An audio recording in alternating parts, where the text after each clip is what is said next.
Sa isang makasaysayang sandali, muling nagniningning ang entablado ng It's Showtime sa pagbisita ng EA Collab Big Winner 2.0 na sina Caprice Cayetano at Lela Ford.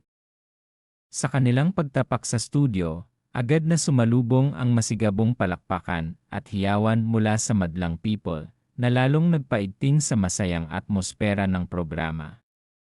Ang dalawang dalaga, na kilala sa kanilang determinasyon at husay sa loob ng bahay ni Kuya, ay nagpakita ng kani-kanilang mga talento at nakakatuwang personalidad. Habang nakikipag-ugnayan sa mga hosts na sina Vice Ganda, Ann Curtis, at Vong Navarro.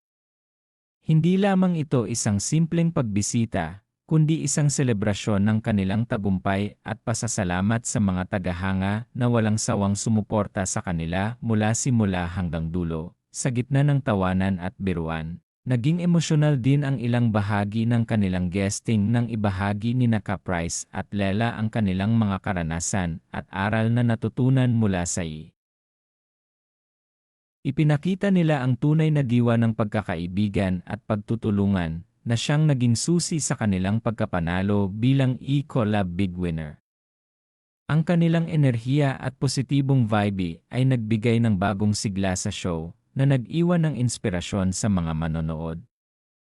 Ang pagbisitang ito ay nagsilbing patunay na ang pangarap ay kayang makamit sa pamamagitan ng sipag at tiwala sa sarili, at ang It's Showtime ay naging perpektong tahanan para ipagdiwang ang panibagong yugto ng kanilang mga karera sa